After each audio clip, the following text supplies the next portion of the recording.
Hello everyone, this is part 9 of What If Naruto Was a Puppeteer, and I hope you guys enjoy this video and to like, to subscribe, to see more comment down below. Shouldered open his door, rubbing his eyes he absently ducked down, avoiding the strike that might have closed off a vital tenketsu in his neck. With a well-practiced motion, his tired but no less deft fingers flicked out and a nearby puppet jumped to life. It rushed forward on shambling, half-constructed legs and roughly grabbed Hanabi, picking her up off the ground, much to the girl's very vocal protests as she flailed uselessly. Naruto ignored her in favor of tossing his jacket on the back of his work chair, collapsing down in it a moment later and just allowing his head to hang over the back. He had neither the energy nor the patience to deal with Hanabi's miniature rebellion today. The uneasy tension with Kumo had finally broken, and the front lines had become veritable hot zones of insurgency and counter-subterfuge as the lines were drawn. Naruto had the puppet walk the still struggling Hanabi over to her futon before dropping her in an unceremonious heap. She picked herself up and blew hair away from her face, leveling her Byakugan-enhanced glare at the blonde. If it wasn't intimidating the first time though, Naruto certainly couldn't have cared less when he was tired. He instead returned the glare through the puppet, having it push her back down onto the bed while he ran a hand through his sweaty hair. "Give it a rest for once, will you?" he muttered morosely. His mind felt so sluggish at the moment that he couldn't even concentrate on the few puppeteering ideas he'd had out in the field. "Never, not until I escape from here." The small Hyuga shot back defiantly. "When you're tired like this, then it's only a better opportunity." However, she did continue to just sit there, arms folded over her chest. The blonde merely snorted derisively and span about in the chair a little. "Yeah, good luck with that." His head flopped forward in a way that caused his hair to fall messily over his eyes, covering his bored stare. How did the escape attempt go today?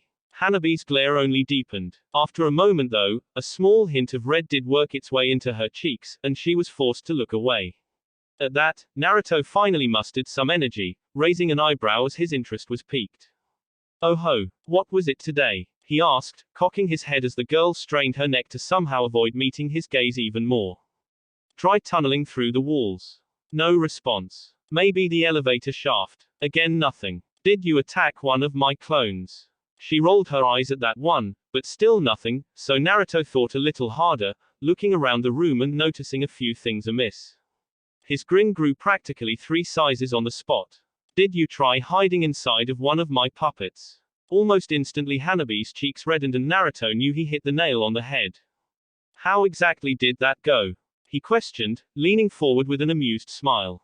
Hanabi didn't dignify him with an answer, but he did notice she screwed her hands further into her armpits in a poor attempt to conceal them. His puppets had safety mechanisms to prevent forceful opening of the various compartments. There were dangerous objects inside after all. "Which one?" he asked it with a chuckle, but his eye was already roaming about, looking for the puppet that seemed most out of place from where he left it.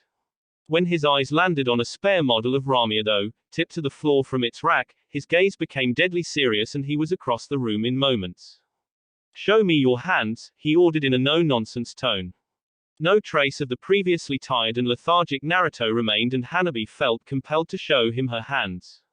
They were lightly and poorly bandaged, making Naruto click his tongue in irritation. A shadow clone quickly appeared, disappeared and reappeared with a new set of bandages as the original went about the task of carefully removing the ones Hanabi had hastily applied.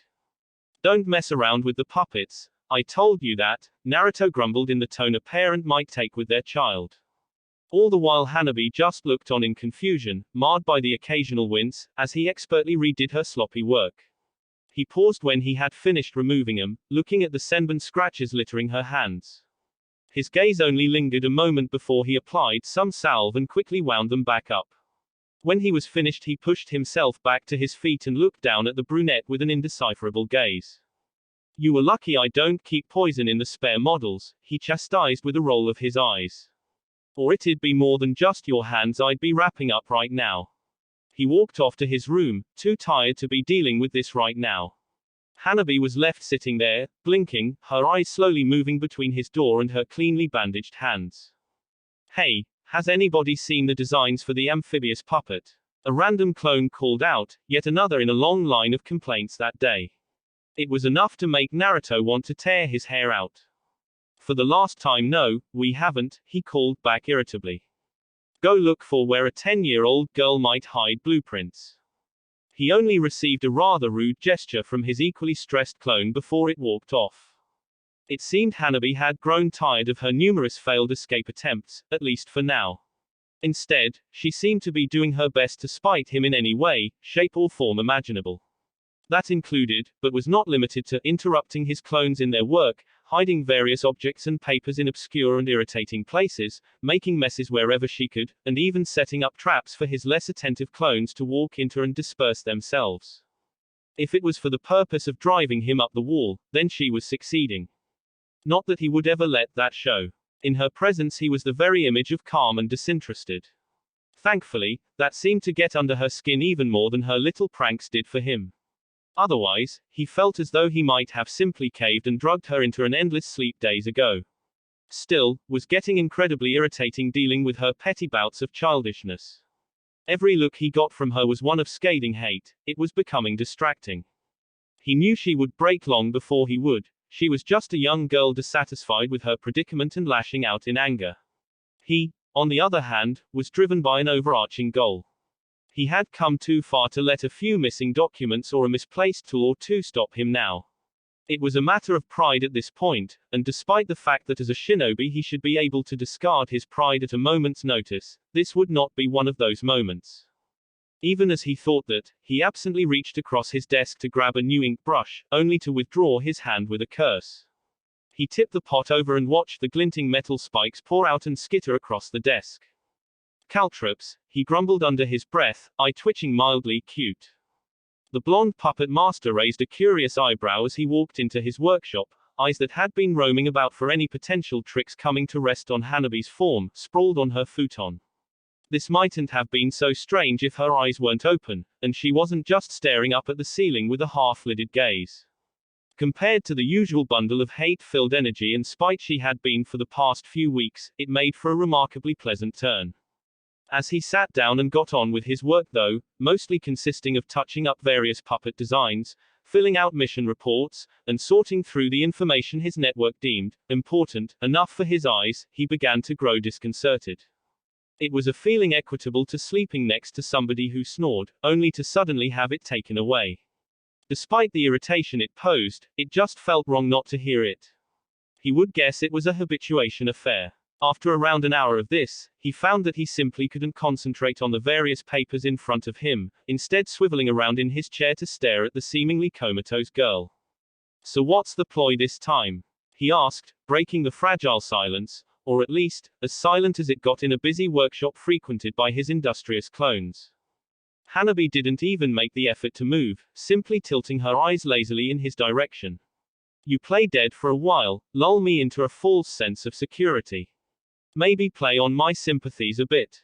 The Hyuga continued to stare at him with that unnerving half-lidded gaze, made all the more disturbing by her eyes' lack of definable pupils. HN, came the lackluster response, nothing more than an indefinable grunt that actually left Naruto feeling a little offended. He had been on a genin team with Uchiha Sasuke, his quota for intolerable people who grunted monosyllabic answers was filled out for the rest of his teenage years. His eye twitched, but he was lucky in that Hanabi had apparently returned her attention to the riveting whitewash of the ceiling and didn't see. He would mistake her for examining the seals he had inscribed there, but she didn't even have her Byakugan activated.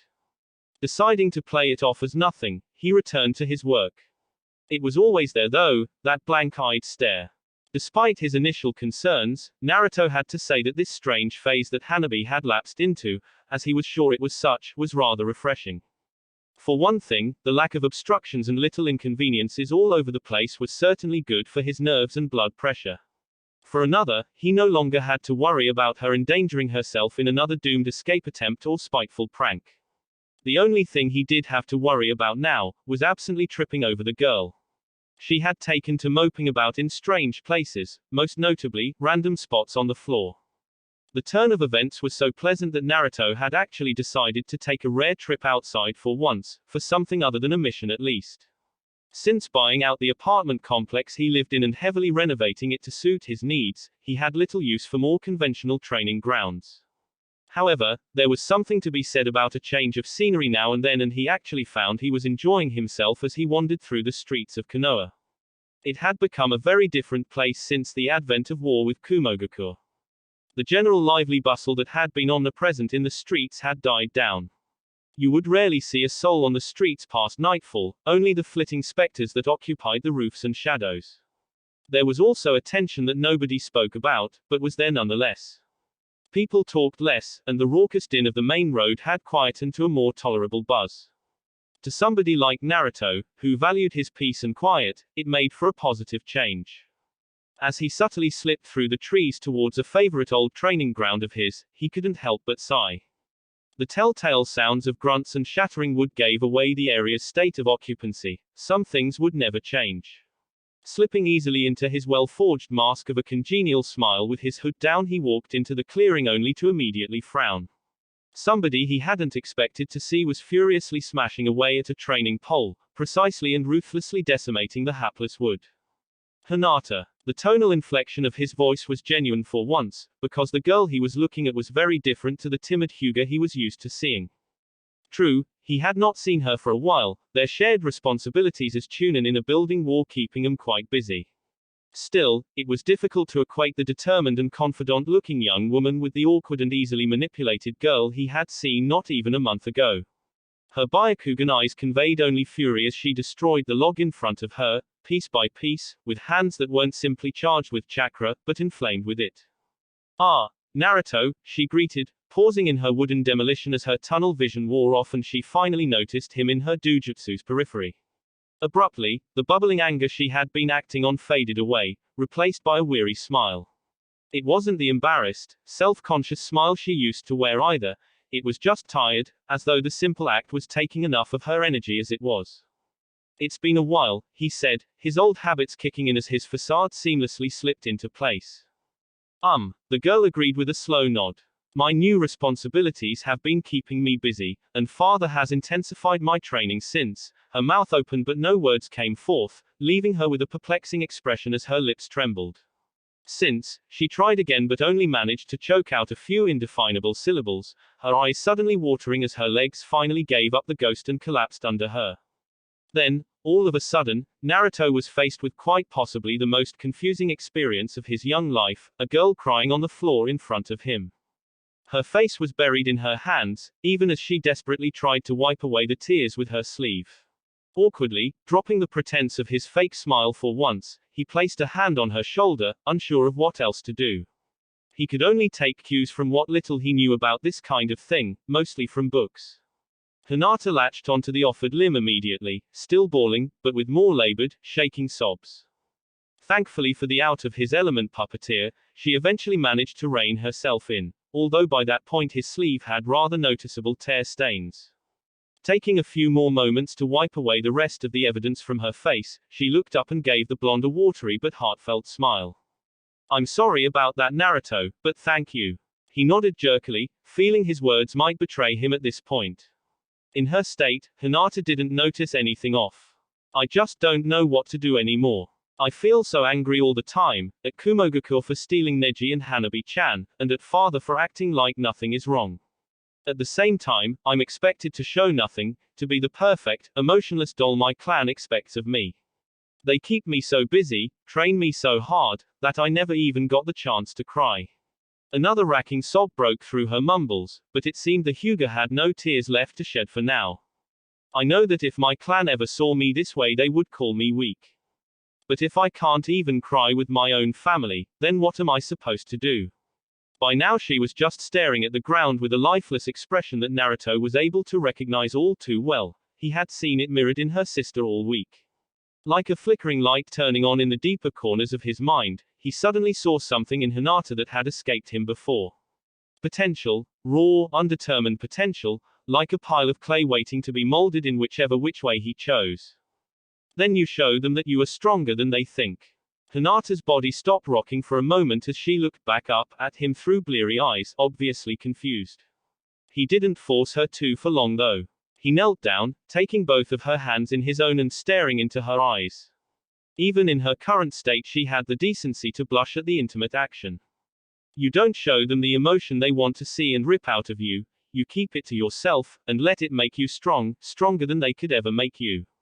There was an intensity to his voice that made Hinata straighten up a little. But I don't think I can. I'm not, she paused, losing the brief burst of confidence that Naruto's words had filled her with and turning her eyes to the ground. I'm not strong like you. The blonde quickly did away with that, gently tilting her chin back up so their eyes were locked again. But you are, because you have these feelings. No shinobi ever became strong by crushing their emotions. Instead, they harnessed them, used them to fuel their strength. Turn that anger on Kumogaku, for stealing away the people you love. Harness that frustration and never let your family see an inch, and when you become clan head, show them exactly who it was they doubted. By this point he had pulled the girl back up to her feet and was grinning confidently. But most of all, make sure you do these things because you want to, because your feelings tell you to. Hinata's eyes were wide and unblinking at this point, enraptured by his speech. Internally Naruto was just as amazed by the crap he was spouting so easily. Because what's the point of being a shinobi, if you can't use the skills that you've bled for in the way you think is best? He finally let go of Hinata's hands, apparently breaking the spell over her as she blinked her way back into the realm of rational thought. It's that easy? She queried, looking uncertain, but hopeful. Of course not, Naruto immediately shot down, causing the girl to flinch. It's a hard, and brutal, and unforgiving path. He grinned, this one finally genuine as he finally spoke a little bit of his own truth, the truth that defined him both as a shinobi and as a person. But it's only worth it if it's difficult. Once again Hinata's eyes widened as she thought on the words, the blonde watching patiently as her features went through a kaleidoscope of expressions. They finally seemed to settle on some semblance of determination, and she gave a small nod. Thank you, Naruto. Her voice didn't even waver for a moment as her eyes narrowed, her expression becoming thoughtful. I think I have a lot to think about. She took a few steps away before thinking better of it, quickly rushing back and wrapping Naruto in a hug so spontaneous that, for a moment, Naruto almost attacked her. When she pulled away a few seconds later her cheeks were flushed, but she wasn't the steaming wreck she might have been a month ago. Thank you. And with that, she rushed off, leaving a mildly bewildered Naruto behind. It took a moment to clear his head, the edge of his lips quirking up. That wasn't fair, he wasn't the one who was supposed to be left confused and thoughtful. He chuckled as he looked about the training ground, he wasn't quite in the mood for it anymore. Get up, Naruto instructed beredly, staring down at Hanabi with a gaze of indifference far more practiced than her own. She tilted her eyes towards him but otherwise did nothing, quickly looking away again to stare at the ceiling. That glazed look was swiftly replaced by one of surprise as Naruto suddenly hooked his foot underneath her stomach and kicked out. He may have not been the most physically adept shinobi, but he had excellent chakra control and was able to at least somewhat augment his muscles, enough at least to send Hanabi flailing across the room. She landed in a sprawl of tangled limbs amongst a few dummy puppets she managed to knock over. When she leveled a heated gaze in his direction Naruto simply smirked, it was the first bit of fight he had seen from her in a while. Even as he thought that though, her shoulder slumped and she looked down, laying back on the pile of puppets like it was her futon. Immediately, a scowl alighted on the blonde's lips and he quickly crossed the distance between them. Stop that, he commanded, this time in a far fiercer tone. His gaze was no less indifferent, but it was certainly more intense, as contradictory as that sounds. Hanabi grunted, seemingly the only sound she was able to make lately. She felt the foot hook under her side this time and rolled out of the way, only to widen her eyes in surprise as chakra strings instead attached to various points on her body. They snapped about before she could even voice her alarm, carrying her across the room with them and slamming her bodily into the wall. It spoke well of the seals Naruto had inscribed there as there wasn't so much as a dent, because it certainly felt as though something in her back had cracked. It wasn't a request, Naruto said, once again in front of the downed girl, who at least appeared to be putting the effort into kneeling this time. What's your problem? She muttered, voice a little hoarse from disuse. Sloth. Naruto relied in deadpan, only getting confusion from the young Hyuga. You're irritating me with all this moping around. At that, Hanabi simply huffed at him, picking herself up and brushing some dust from her clothes. Well, what do you want me to do, huh? She shot back with her own healthy amount of annoyance thrown in. I'm already a prisoner here, now I'm an irritation just for existing. What more do you want to take away from me? Naruto stood and took it, remaining impassive as ever. Your existence isn't the issue. Your waste of it is what irritates me, he said, causing Hanabi's eye to twitch. Well, sorry then, she hissed in a venomous tone. I'll go and make better use of my life in my other kidnapper's apartment. It only had the effect of making Naruto roll his eyes. There are training facilities within the complex, why aren't you using them? That at least seemed to catch Hanabi off guard. What? She stuttered, unbalanced by the seemingly out-of-the-blue question. Again, Naruto rolled his eyes. You're a shinobi, a captured one no less, and you have access to an area where you can improve your skills, why aren't you using them? His tone was lecturing, bored almost. Why, you're my kidnapper, you would stop me, Hanabi argued, only to balk under Naruto's raised eyebrow. Have I ever shown indications of preventing you doing anything before today? He rebutted. Save escaping, he added as an afterthought. Hanabi seemed at a loss for that. But why would you want me to train? Wouldn't that be counterproductive to you? Wouldn't it make me more dangerous?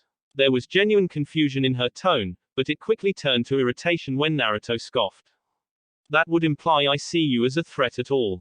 But no, I would let you do this because you're a shinobi. It's disgusting to see you just waste away your potential. He let a critical eye roam her form for a moment, and in that second Hanabi felt helplessly exposed, like it was her father's Byakugan instead of his cold blue eyes, no matter how minimal it is.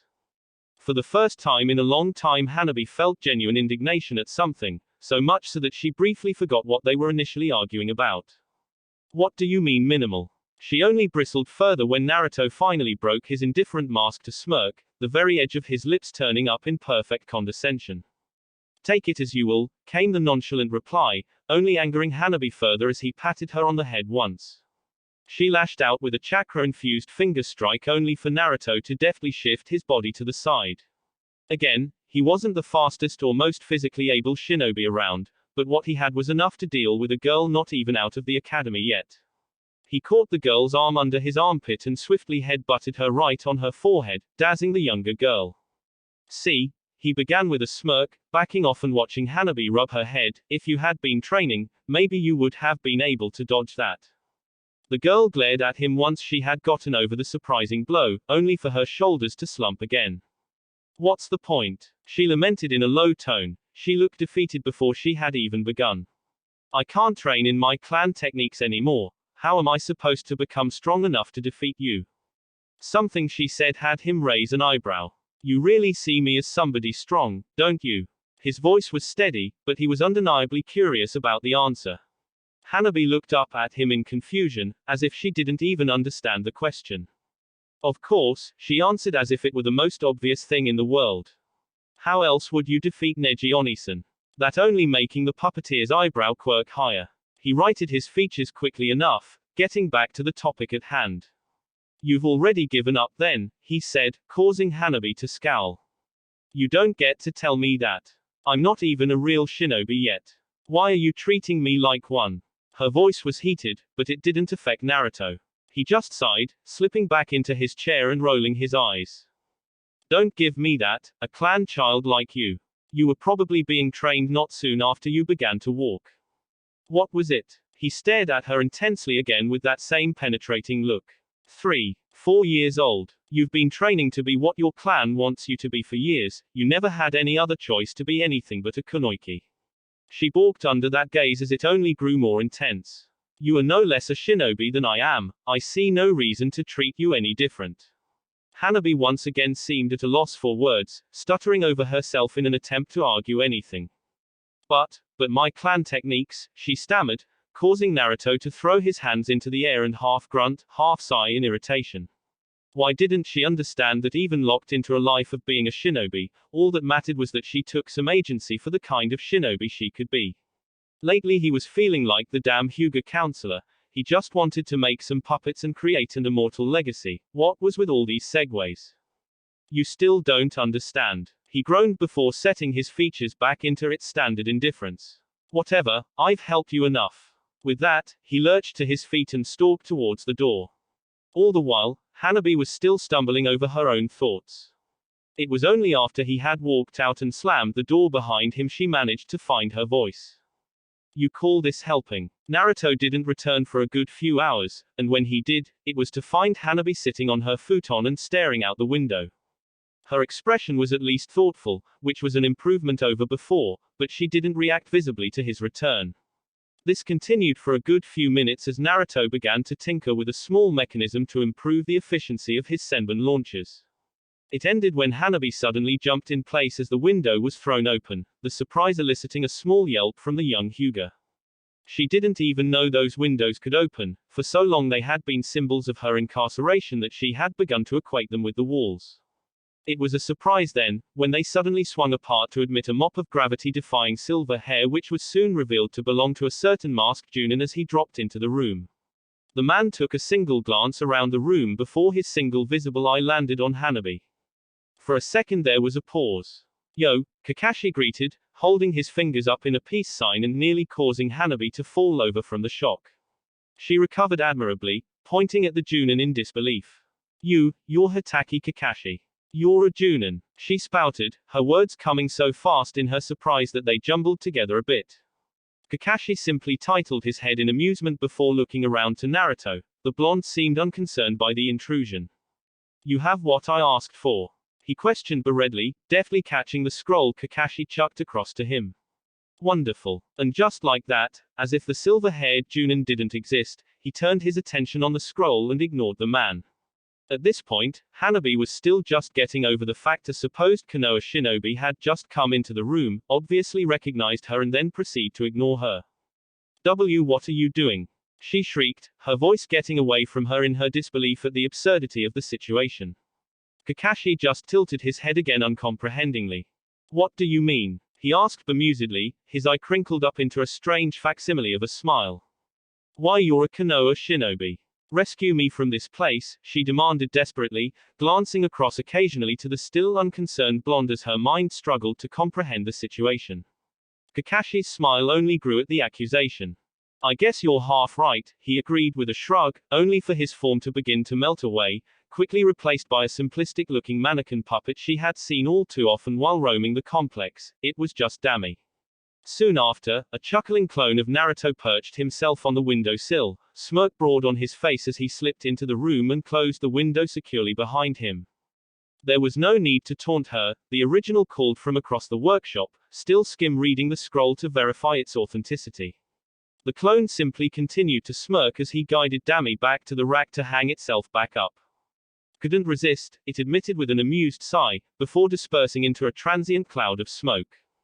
Hanabi stared forward, her mouth opening and closing like a beached fish as her mind repeatedly stuttered and restarted. While she was still in this state, Naruto nodded, pleased with the scroll's contents, and stood up, striding across the room to stand over her. "Here," he offered, pushing the scroll into her hands which she wordlessly accepted. The Juken, all of its kata and the majority of the Hyuga main house's techniques. He sounded tremendously bored as he spoke, with just a hint of concealed disappointment. "Just as you asked for." Once he was sure she had a grip on the scroll and had at least heard his words, he nodded and walked out of the room. Not for the first time, Hanabi was left speechless as she stared down at the seemingly priceless artifact that had just been pushed into her hands. After shakily opening it and confirming it was in fact what Naruto had promised, she dropped it. Slowly collapsing to her knees, she fisted her hair in her hands, scrunching up her eyes as hard as she could. "This is a nightmare," she whispered, voice shaking. "It has to be." Mission report, November 13, 65 Me rank, B operatives, Chunin Squad Delta 15, UN, IK, US, High. Strategic position, marked, Shimo no Kuni, Pass 15J, entrenched with unusually high numbers of Kumogaku shinobi, squad tasked with disruption, or elimination, squad leader UN's discretion. Status, success. Special notes, commendation recommended for UN, on basis of efficient work, 0 friendly casualties. Rejected, noted poor leadership qualities on individual reports, SD. Ensui hugged his jacket around him tighter. He was used to the frigid winds of Kumo, but those didn't even come close to preparing him for the freezing nights of Frost Country. He just wanted his shift over so that he could go back to the fire. As it was, he wasn't even allowed to look at it, or risk ruining his night vision. As if there was much to see except for trees and snow drifts.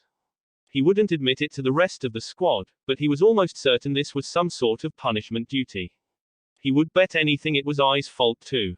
Bastard was always getting in trouble with the higher-ups. He couldn't complain about it though. No, that would be insubordination. It didn't stop him from thinking bitterly about the whole situation as he paced along the width of the small mountain pass. Pointless position that it was.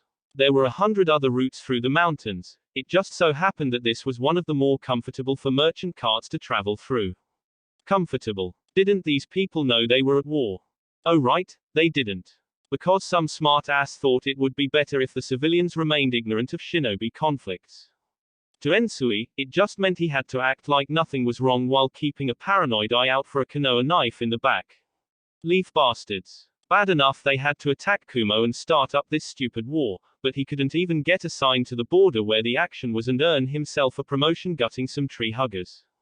He sighed, breath curling in front of him as a fine mist, before turning back and starting his loop again. Ashi should be taking over for him any moment. She was already 5 minutes late, but that was Ashi for you. Still, as the minutes dragged on and nobody came to replace him, he grew agitated.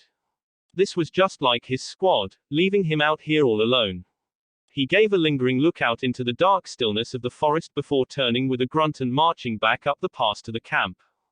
The moment he saw the bright dot of the fire approaching, he began to work out his tirade in his head, picking out just who he'd ream for those extra minutes of pointless cold. He never got the chance. He stepped into the artificial clearing they had set up camp in, and in the moment his eyes were forced to adjust to the sudden light, something was dropped from above directly into the fire. It drifted like a leaf, but if anybody had been alert enough they would have noticed that there wasn't nearly enough wind to blow anything that far into camp.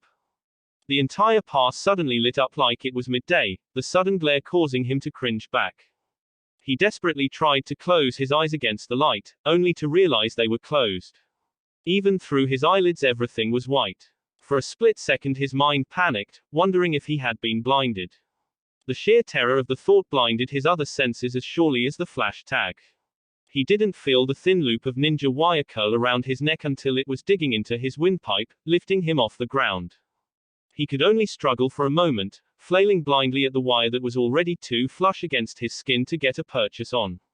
Where his vision was a field of white, it slowly shifted into a mottled red, spots dancing wildly as if to mimic his panic.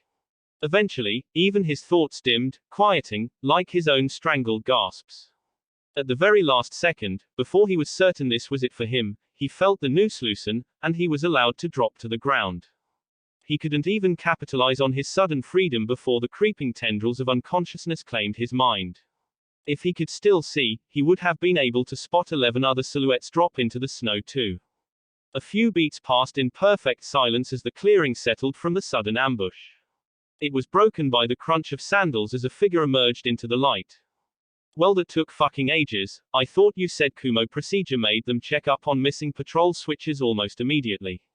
A second individual appeared, fingers dancing as further, unseen figures began collecting up the unconscious Kumo nin.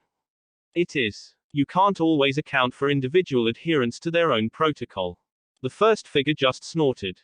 Yeah, that's just a fancy way of saying you were wrong. The blonde rolled his eyes, motioning to the small pile of shinobi being stacked to one side by Arakun. Yes, because my plan was such a failure. We should have just attacked them. An inspired opinion as always, a third figure muttered as he returned from sweeping the perimeter, their last member staying back to keep watch as they finished up. Shut up, you were thinking it too. His plans are always way too long and convoluted. I still say a simple attack from the back would have been enough. And resulted in unnecessary casualties, potentially on both sides, the squad leader counted in a bored tone, more interesting in watching his puppet go about injecting each of the unconscious ninja with a potent sleeping agent. What do I care if a couple white jackets kick it? And you called me weak. His only response was a dry look. There's no point in arguing over this, the third shinobi groused, uncharacteristically diplomatic. The mission's complete and, like it or not, our squad leader's plan worked, so can we get out of this snow already? Whatever, the troublemaker growled, only partially mollified. Though, didn't take you for somebody who'd be put down by a bit of cold weather, eh? Maybe you need some fur on you. I'd do without the fleas, thanks. The squad leader just sighed as he moved over to the pile of bodies. He was glad for the autonomy of his rank, but leading people was draining. Hanabi watched with disguised curiosity as Naruto flitted this way and that, walking around a large mechanical device he and his clones had been building for the past few days.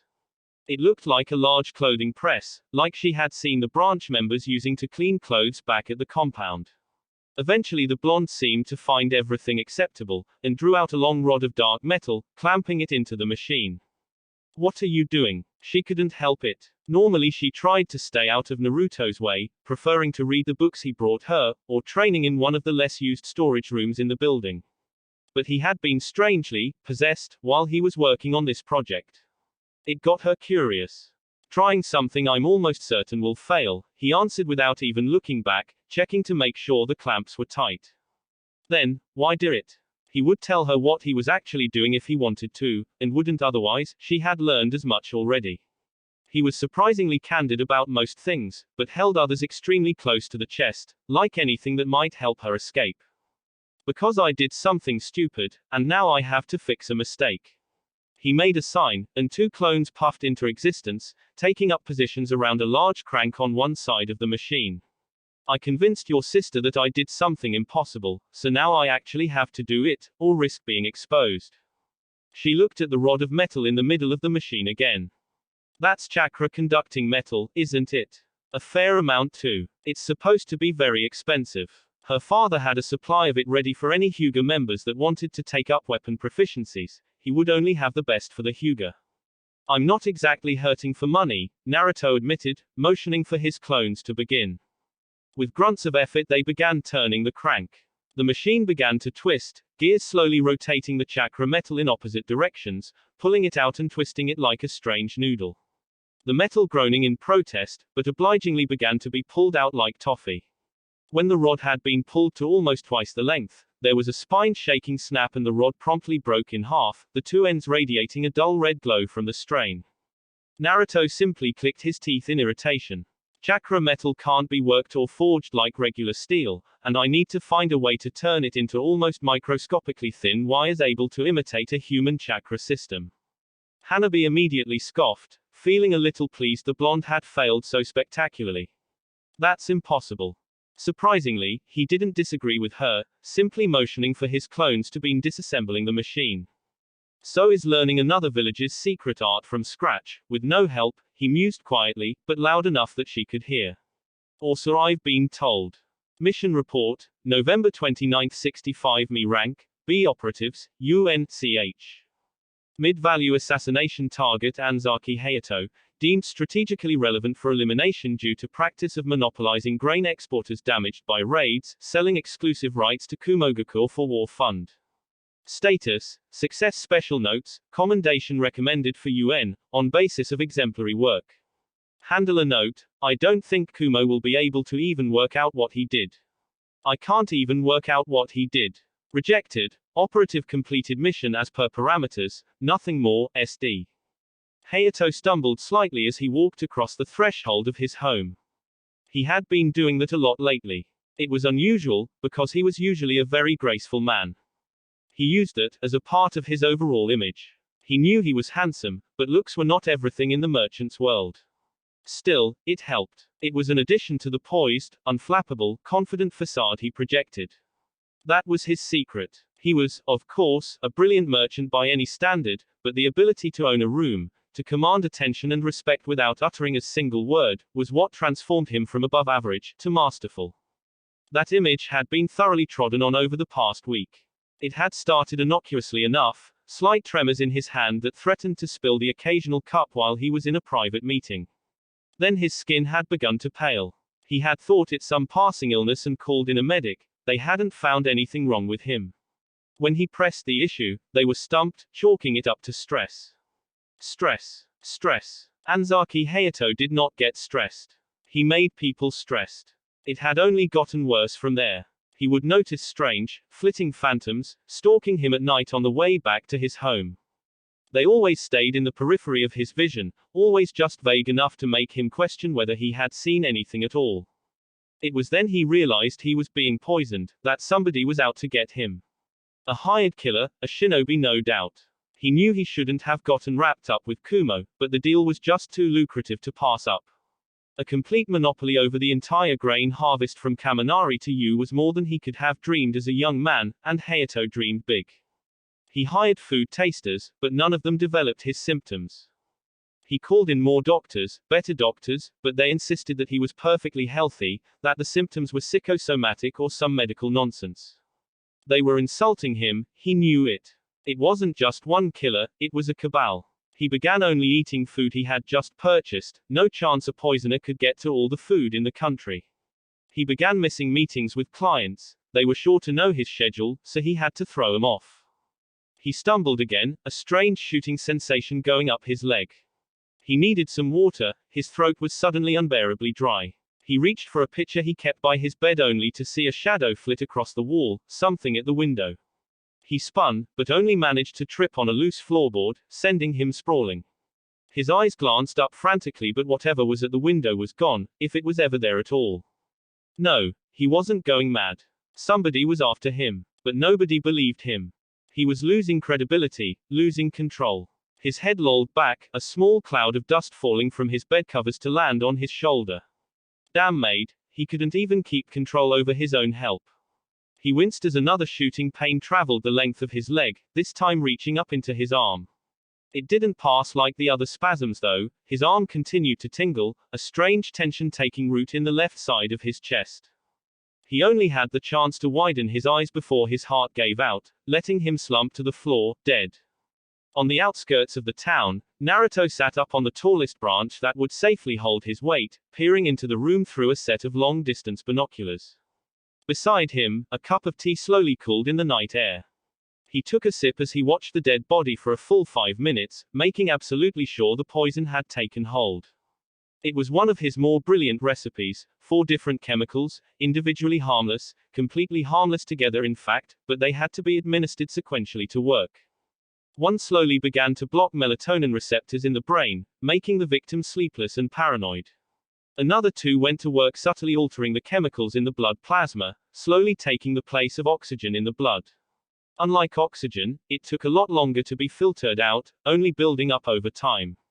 This caused the outward symptoms which were, unfortunately, unavoidable as far as he could tell. It was the last one that tied it all together, a simply concoction that reacted with adrenaline at a certain concentration threshold, causing a rapid increase in muscle metabolism. This spiked the victim's oxygen requirement, which of course, couldn't be fulfilled, and the victim suffocated from their own fear. Tomorrow Hayato would be found and declared to have a panic-induced heart attack. It might have taken a little longer than most assassinations. But there wouldn't be a single sign that there was a hand behind it all. He smiled as he finished his tea, vanishing the cup into a ceiling scroll before hopping down and sprinting off to report his success. Kumo would still suspect foul play of course, but he didn't envy the guy who had to figure out what exactly was done. Hanabi was almost certain that Naruto hadn't moved from his desk in over an hour. If she hadn't seen him come in and sit down, she would have assumed it was a creepily lifelike puppet. As it was, the only movements he made were to consult a small text, lift his hand occasionally, and focus on it intently.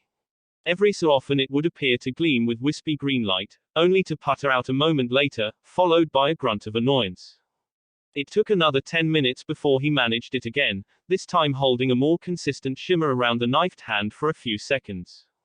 Why would you need a chakra scalpel? She asked idly. She wouldn't even know what he was attempting if she hadn't read that same book in one of her more bored episodes. It was certainly one of the drier medical texts on his shelves. Because normal cutting implements, at the thinness I would need to cut the metal, would be too brittle to do it. Chakra is as elastic and refined as your control. Theoretically, if I can refine the blade enough, I should be able to shave off microscopically thin strands. If you could hold your arm steady enough, which is physically impossible, she pointed out. He grunted and let his hand fall, glancing back over his shoulder with narrowed eyes, one of the more blatant signs of irritation she had managed to pull out of him. It doesn't have to be my arm, he shot back, idly flicking out a hand and forcing one of the dummy puppets on its rack to hop down and walk over. Almost on reflex, Hanabi activated her Byakugan, even then the tiny threads that flowed from his fingertips were nearly invisible. They glowed a bit brighter and Dami raised an arm, a thin flicker of sickly green light appearing over its hand for a moment. It was clearly an incredibly difficult thing to transfer to a puppet though, as a moment later Naruto's hand drooped and Dami staggered. She couldn't work exactly how he was doing it either, although it obvious had something to do with the chakra threads. She deactivated her Byakugan and looked down at her hand.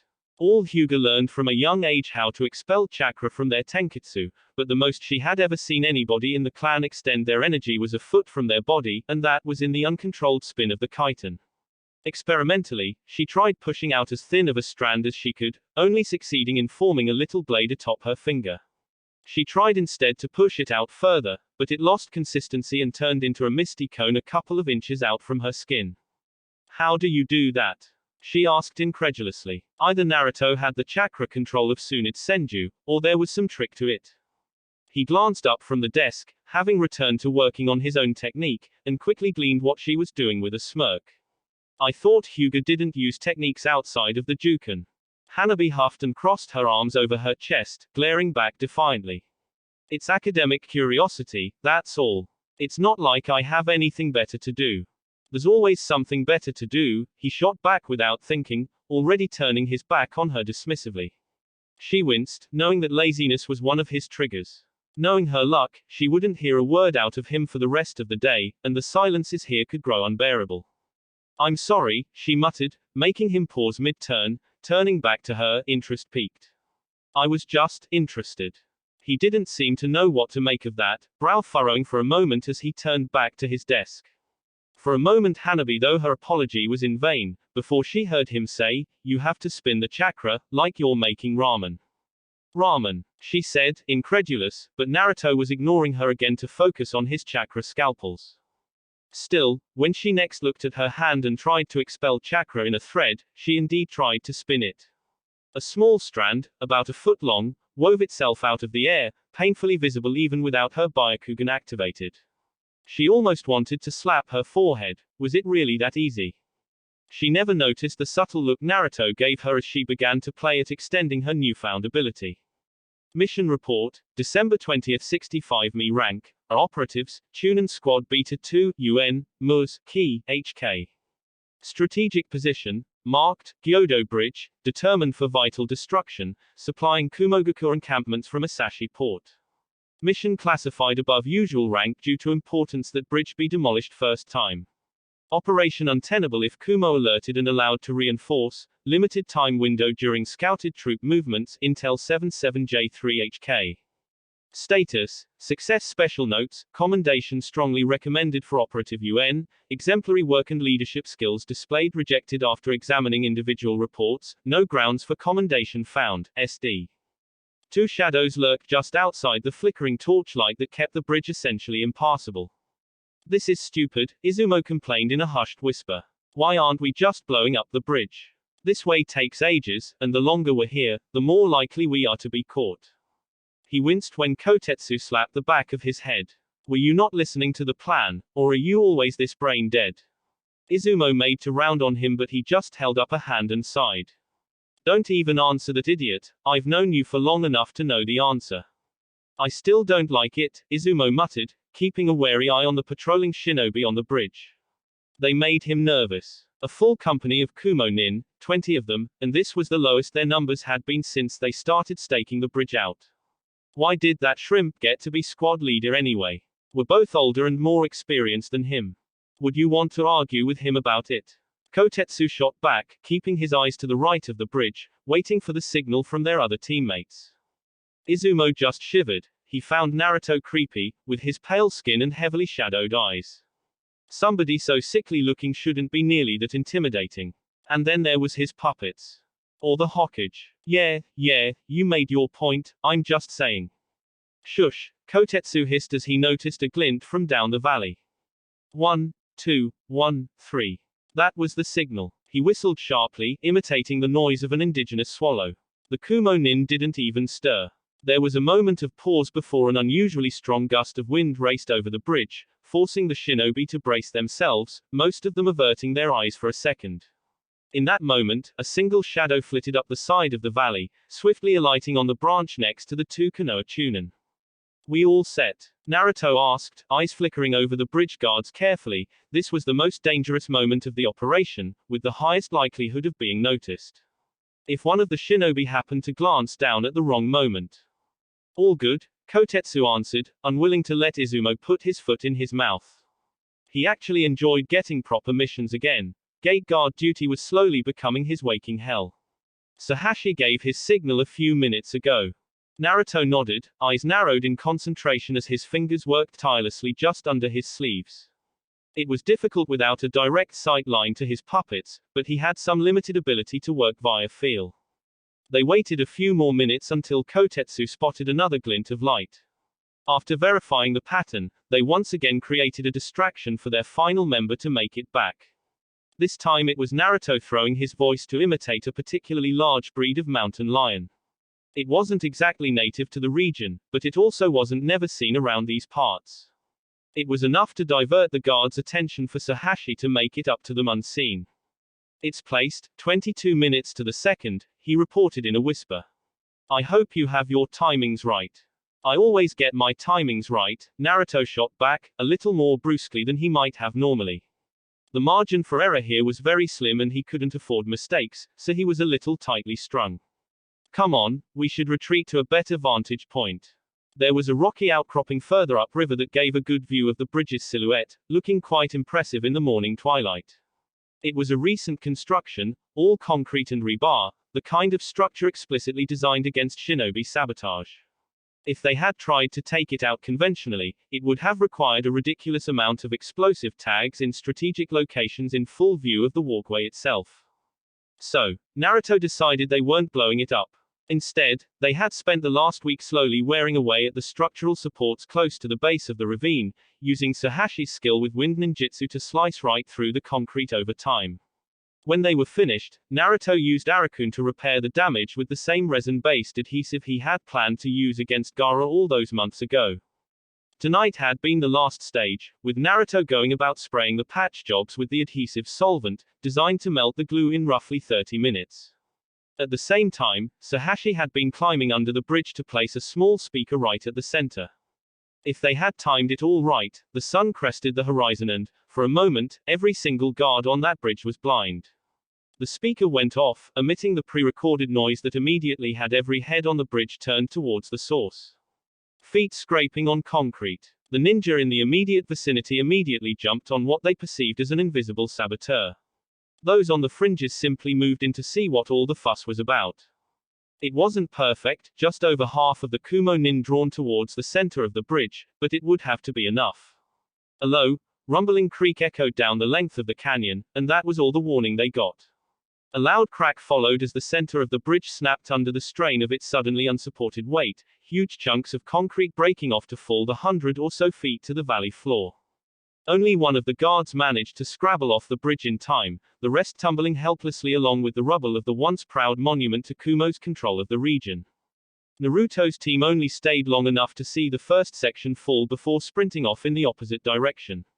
Pursuit would be delayed by panic, and by the fact that no ninja were on their side of the bridge when it fell, but eventually trackers would be sent after them.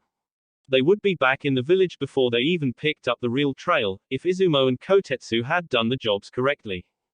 As they ran, Izumo felt a tap on his shoulder, turning to where Kotetsu ran alongside him, holding out his hand. Grumbling, the brown-haired Chunin forked over 50 ryo. He's still a shrimp. Hanabi took a moment to control her breathing before she walked into the workshop. That's what she called it anyway, since Naruto never named any of his rooms. She hated showing weakness in front of her captor, and while being exhausted after a long training session wasn't exactly weakness, she would take anything she could get. Small victories were all she had against the pressing weight of her imprisonment. Or maybe that was what she told herself to excuse the fact that she hadn't made a concerted effort to escape in weeks. No, get stronger, then escape. Naruto was a fool to let her train like this. Eventually his guard would slip and she would have a way out. Until then, she would learn as much as she could, whatever she could, to grow strong. Even his techniques. Everything she learned about him, about being a puppeteer, got her one step closer to figuring out how to beat him. Her equilibrium restored, she walked in, noticing him working on one of his puppet's arms at his workbench. Odd. He had been mostly absorbed with his impossible chakra wire project for the last few months, and she couldn't remember him giving up on a project in the entire time she had been here. She moved closer, to see exactly what he was working on, only to nearly gag. It wasn't a puppet's arm at all, but a severed human limb. Naruto was slowly dissecting the arm, the pale green glow of his chakra scalpel slowly slicing into the dead flesh. What the hell are you doing? She managed to get out, through her fingers, trying not to vomit. Naruto didn't react, carefully finishing his incision before using a delicate pair of tweezers to lift a section of tissue up, clamping it in place. Only then did he turn, revealing the strange contraption of lenses strapped to his left eye. It looked like somebody had ripped the innards out of a small telescope and tried to turn it into headwear. Tiny seals littered the metal rings housing the various glass eye pieces. Naruto appeared to have it set to the smallest. The chakra scalpel didn't work, I managed to shave off the metal, but all that gave me is tiny ribbons, he said, ignoring her revulsion and maintaining the tone he always did when explaining something. For some reason that doesn't act as a decent conductor anymore, so I'm having a look at the structure of the actual chakra network to see where I went wrong. He finally gave in and raised a bemused eyebrow at her clear discomfort. Not all of us have the benefit of a dojutsu, so I have to do it the old-fashioned way.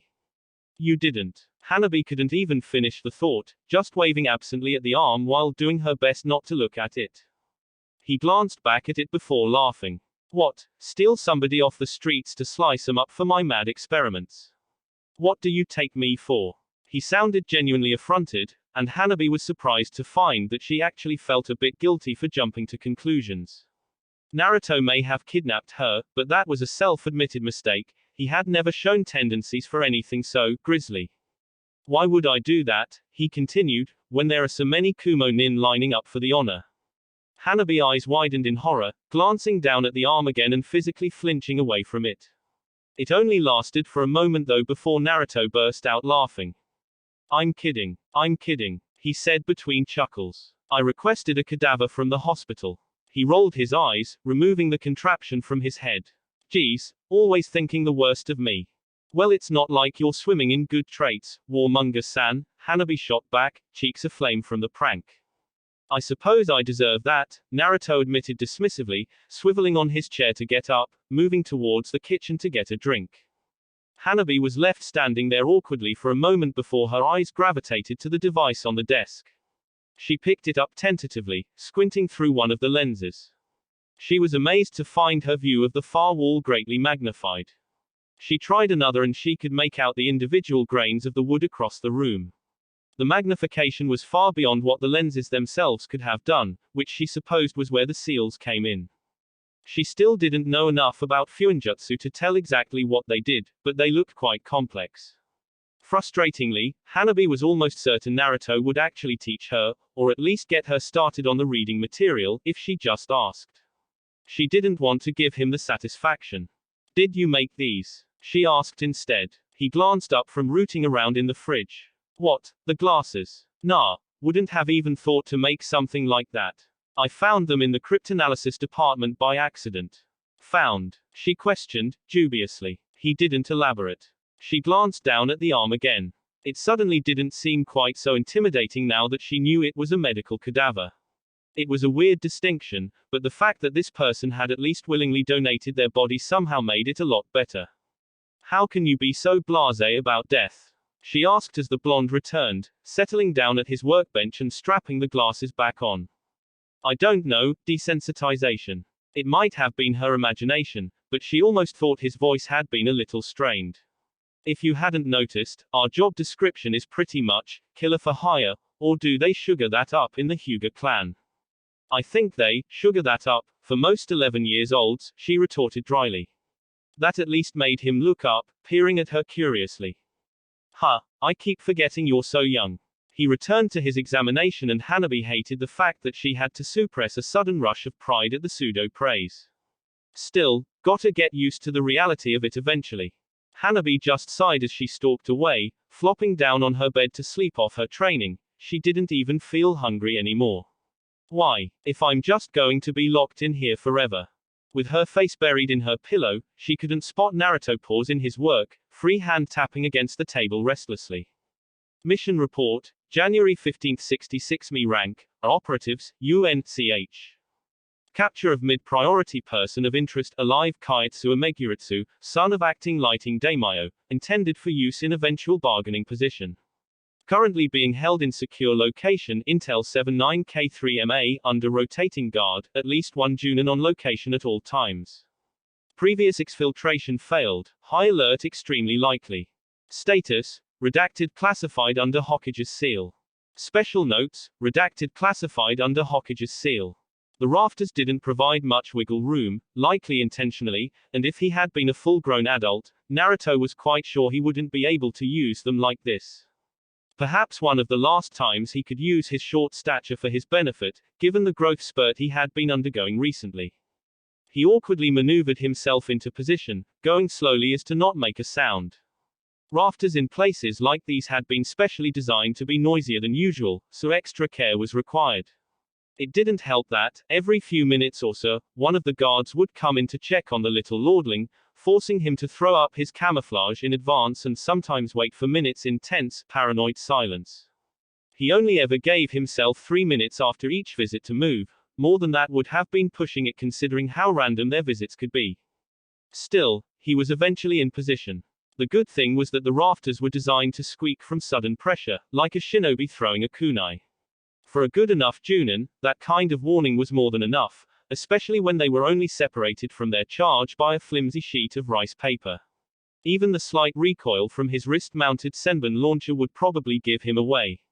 Small blessings that, apparently, the daimyo's kid was prissy enough to require a little space from his protectors. Nobles were both a ninja's blessing and curse. In position, he twitched a finger, causing Ramia, hidden in the woods outside the small safe house, to make some rustles in the bushes. The kind not immediately worrying, but too large for a shinobi to, in good conscience, ignore. Sure enough, he saw one of the silhouettes framed by the thin walls move off to check. Likewise, the predicted visit came as the Junin poked his head around the sliding door. Is everything all right, Kaitsu-sama? The young noble merely sneered, not deigning to glance up from his calligraphy and missing the equally unpleasant look the Junin gave him in return. As fine as it was the last several dozen time you asked Shinobi-san, I'm sure. The Kumo nin grunted, but said nothing more and slipped back out. Naruto knew that would be the absolute largest window he would have to work in. His fingers twitched again and 5 tiny copies of Arakun, although with limited utility in comparison to their larger likeness, scuttled out of his clothes, looking far more like real spiders than their human-sized counterpart. They didn't make so much as a whisper as they spread out around the room, 4 of them working their way down each of the 4 sliding doors and sealing them with his proprietary adhesive. It wouldn't come close to stopping a determined ninja getting in, but they would try the door first and even a couple of seconds might help. The last of the little puppets snuck over to the noble himself. It was completely coated in a fast-acting sleep agent mixed with a mild anesthetic that was absorbed directly through the skin. He couldn't afford the kid crying out from a more direct delivery. It only took 13 seconds for the kid to start to wilt and the blonde knew he would have to time this perfectly. Both Ramia and the real Arakun were positioned outside, doing the job to make sure his getaway would go uncontested. All he had to do was grab the kid before the Junin caught on. He slipped from the rafters, having been gradually easing his weight off them and onto the wall for the past minute in advance. He scurried down, gripping the wooden frames of the paper walls and knowing better than to touch down on any tatami mat other than the one his target sat on. With a graceful leap a cat would have been jealous of, he touched down on the central mat, just as the young noble began to slump backward. He reached forward to grab his target, only for the young man to burst into 1,000 sparks of electricity, instantly locking the blonde's joints into place as his muscles seized. In the same moment, 10 ninja, including the Junin, burst into the room from secret panels in the walls and floor. Each had a weapon raised and pointed at Naruto, 2 of them already moving forward to tie him up in ninja wire. In moments, he was so rigorously secured that he couldn't have wiggled his fingers even if they weren't still spasming from the lighting clone. He wondered if that was a usual precaution, or specifically for him. He sort of wanted it to be the latter. It would be a nice sign his name was getting out there. That was almost impressive, Leaf Hugger, the Junin chided, once he was sure Naruto wasn't going anywhere. If we didn't know you lot would try your luck again, you might have just slipped past us. I'm curious as to how you thought you would escape as quietly. His expression turned ugly as he leaned in close, but not too close, but I guess that doesn't matter now. He snapped his fingers and one of the tunen in the room provided him with a folding chair. It was clear they didn't intend to waste time with this. So very Kumo. All threat, no guile. Who slipped the intelligence on where the daimyo's son would be?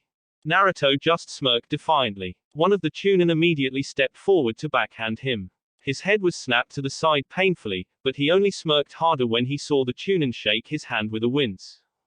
I asked you a question, the tunen reiterated. It was a dumb question, Naruto replied, still giving that infuriating smirk. Kakashi might not have taught him all that much while he was a genin, but even an idiot could pick up the ability to be irritatingly blithe from him, through sheer osmosis if nothing else. You should have asked who leaked the fact that the daimyo's son wouldn't be here. It was perhaps being a little cheeky, Naruto thought as he pulled the gas mask over his face from the other room, to give them even that much warning. It was worth it though for the look on the Junin's face right before Dami exploded outward in a cloud of poisoned gas, filling the room up with a noxious purple smoke in seconds. The Chunin fell instantly, having conveniently piled into a small room where his gas was at its more effective. The Junin was a little hardier, the slight warning allowing him to hold his breath and dive back to the exit. The 2 seconds he wasted prying the adhesive sealed doors apart cost him though. The gas was most potent when inhaled, but it was also a contact poison, absorbed through the skin. By the time he staggered into the open clearing outside of the safe house he was completely unprepared from the brutal blow from Ramia's tail that sent him flying back into the still thick cloud. Naruto gave it a minute to dissipate, and even then didn't remove the gas mask, it really was one of his more potent blends, before stepping into the room. They always think they're so clever with their ambushes, he murmured as he turned the Junin over with his foot. Forgetting that when you dangle such an inviting bait, you should prepare for it to be taken. He deftly ordered Arakun to swallow the Junin for transport. Poisons tended to act oddly when mixed with storage seals, and glanced around the room. The Junin was the main target, being the most likely to know where the real daimyo's son was being held, but the Chunin made for nice bonuses. He shrugged absently, that was T&I's problem now. After he delivered this guy to the recovery team waiting a mile out, and made a couple of false trails to mess with their tracking teams, his job was done. Seriously, how much money do you have? Hanabi asked as she stepped into what felt like a desert. A near-visible wall of heat rushed over her as she stepped into the ceramic-tiled room Naruto had converted into a miniature forge. It looked almost as good as something you would see in a real blacksmith, felt just as searingly hot too, and Naruto wasn't even using it anymore. Enough, he muttered absently, using his magnifying device to examine a long coil of extremely thin wire. If it wasn't arranged that way, Hanabi wasn't sure she would be able to see it, it was certainly thinner than conventional ninja wire. Where does it all come from? I know you don't go on nearly enough missions to afford all of this. The blonde shrugged. In fact, he went on more missions than most, and could have quite easily afforded his visible lifestyle with what he made from them, and that was the point. It would be incongruously suspicious if he started spending out of his means. It was just that most ninjas squirreled their money away for later, when they were too old to keep reliably earning. It was almost adorably optimistic in a profession with an average life expectancy of 37. But no, money would never be an issue for him. A percentage of an entire, rather wealthy at this point, country would do that for most. Even still, most of that money was quickly reinvested to keep his growing network operational. Rikai was an absolute dream in that regard. Even when he found out she was skimming off the top a bit, he simply confronted her with it and raised what he was paying her to match. She seriously made his life indefinably easier. There were a few more like her now, operating different regions of the network. The entire system was slowly beginning to set into cells based on location and the importance of the contact, split between economic, civilian, and shinobi matters. It was keeping track of it all that was the pain, but he was, at least, managing. When he didn't answer, the young Hyuga changed tracks. So, how goes the war you started? Instigated, Naruto clarified without thinking. What's the difference? You were implying that I was the root cause of the conflict. I simply accelerated what was already there. As if that makes it any better. Of course it doesn't, he replied easily. I'm a horrible, amoral monster, completely and selfishly out for his own interests. He glanced up and grinned at her, a surprisingly authentic look that clashed horribly with what he said. He tapped his headband. Didn't you get that from this? Not all ninja are like that. She defended adamantly, to which he only shrugged his, say what you want, but you're wrong, shrug. She was even starting to understand his body language to such a degree, which was depressing on so many levels. To answer your main point, predictably. It's all going predictably. I estimate that it'll all be over in about 3 months. That took the girl off guard for a moment. 3 months. He shrugged, stringing the wire out in his hands and scrutinizing it carefully. It would have been 2, but Suna joined as our ally yesterday, no doubt hoping to garner some goodwill after their invasion debacle. Why would that extend the war? Because they're blundering into carefully laid plans like a chicken in a minefield. Right now Kumo has cut quite a healthy chunk out of Hino Kuni, making numerous strategic land gains in the form of key towns. In a normal war, we would call that winning. He sighed, brushing a hand through his hair. It's like they forgot they're fighting shinobi. Konoha has been slowly sacrificing ground while systematically gutting Kumogaku's economic structure. In about 2 months they'll find their coffers drying up, at which point Konoha will launch a brutal counterattack and take back all the land they lost, with prejudice. And Suna? Hanabi asked, almost afraid to hear the answer. She hadn't thought her home village so ruthless. With them obviously trying to mend bridges with the help, the Hokage plans to stretch the war, just a little, so they can be seen making a significant contribution. It's irritating that we even have to accommodate the traitors, but I can understand the logic. A Suna that is still bitter and distanced from us is more of a liability in the long term than a few more weeks of fighting. Really, Nara Shikaku is a frightening man. I'm glad he's on our side. How do you know all of this? It sounded like the kind of stuff only ever discussed in sealed-off rooms at the highest level, and Naruto was casually chucking it about like he was in those meetings. Again, he gave that insufferable shrug, giving the wire in his hands an experimental stretch. One of the Anbu who preside over some of the meetings gets a bit loose-lipped with one of the prettier waitresses at the Golden Leaf. They rotate him out regularly, but I can piece the gist of it from those bits and pieces. And the waitress. He grinned, setting the wire back down in its neat coil. I'm helping her set up he concentrated for a moment, lingerie boutique, if I remember right. Even Kunoiki liked to get dolled up every now and then, and the Yamanaka had made a hobby of proving how dangerous gossip could be. Hanabi took a moment to process all of that, boggling at Naruto's supposed reach. She somehow suspected it wasn't limited to Konoha either. She really didn't want to think about that though and quickly changed the topic again. So, how goes the pet project? Naruto just sighed and brushed his arm across the bench, sweeping the coil of wire into the bin. Turns out, heating up chakra metal to a usable degree renders it inert and non-conductive. Hanabi found it hard to feel sorry for him, shrugging carelessly. 1 step forward, 10 back. The heat was beginning to get to her, so she chose that moment to make her escape even as Naruto glared after her. She wasn't sure if she should feel good that he was showing more of his emotion, and therefore how much she got under his skin, or feel uncomfortable that they were becoming that familiar. Naruto waited a few minutes until after she left the room before reaching down and picking up the coil of wire. He held a length of it between his hands, staring at it intently. His arm vibrated slightly from effort as he tried to recall that day, and just for a split second, so fast it could have been his imagination, he thought he saw a spark of orange chakra dance across the wire. Mission Report, March 12, 66 Me Rank, Operative, UNCH, XSNS. Joint operation with Suna Squad, Operative specifically requested due to ties with Sunagakur Puppet Corp, aid with missing Nin disturbance along Tani K's border. Cooperation mission, ranked for diplomatic reasons. Status, success. Special note, request for detailed examination of Operative UN's individual report for potential doctoring rejected. Track record shows no precedent for report falsification. Shush. Suggested for Junin consideration rejected. Mission record does not show required breadth for promotion. SD. The mood was pensive as the group sat around the small campfire, burning a special wood that wouldn't produce smoke. Naruto looked up from his rations, regarding the group that seemed to be doing the best to stare forward like gargoyles. A mixed bunch, bearing the full range of skin tones native to the K's region, not that you could tell with Suna's obsession with wrapping up their face in their ridiculous veils. Maybe out in the desert they would provide some comfort from the coarse winds, but here, along the border with one of the lusher regions on the continent, the ninja found them sticking to their faces, slick with sweat from a kind of damp heat they were unused to.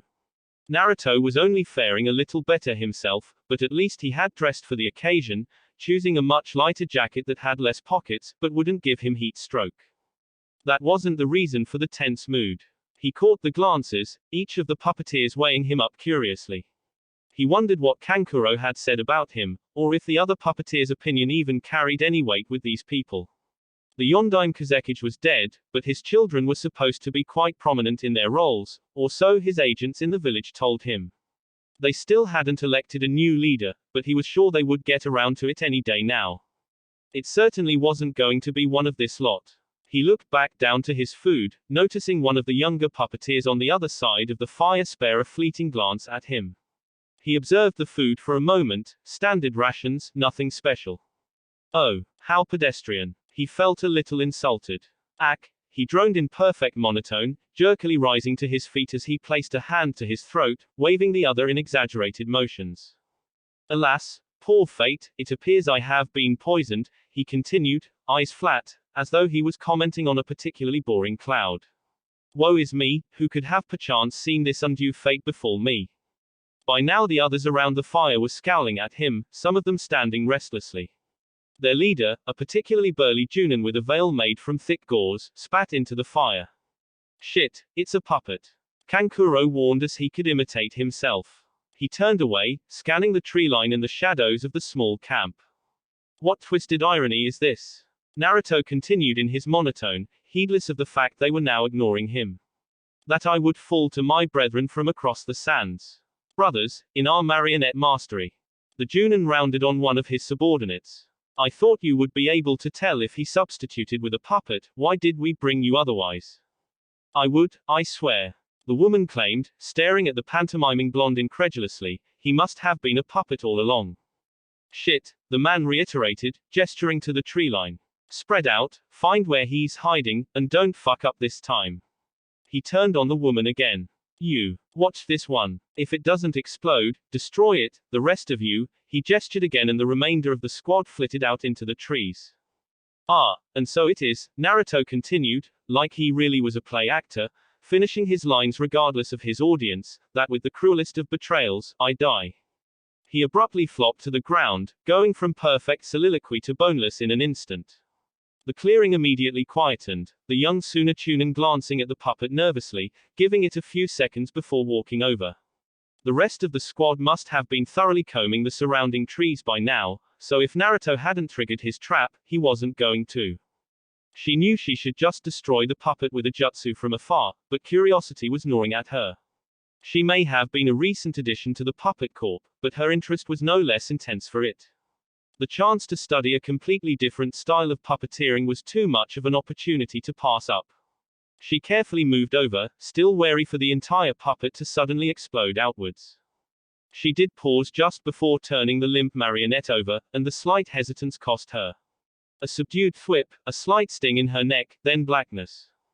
Naruto groaned as he rolled over, quickly digging through his pockets until he found a vial of clear liquid.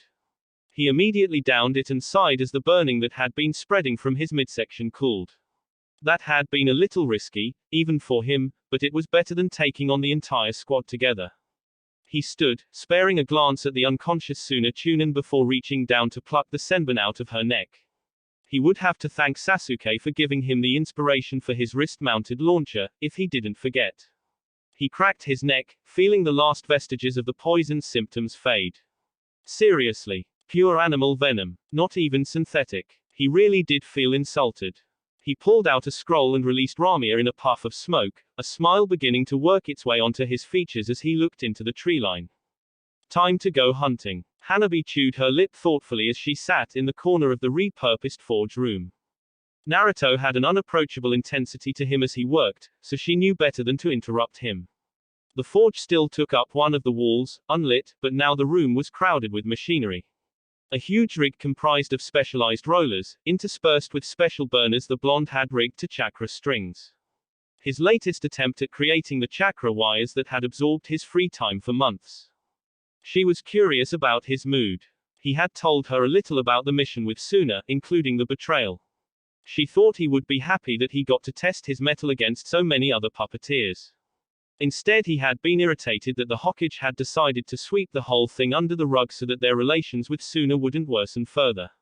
Naruto had been compensated, of course, most of it going towards this very project, but it was the principle of the matter that irked him.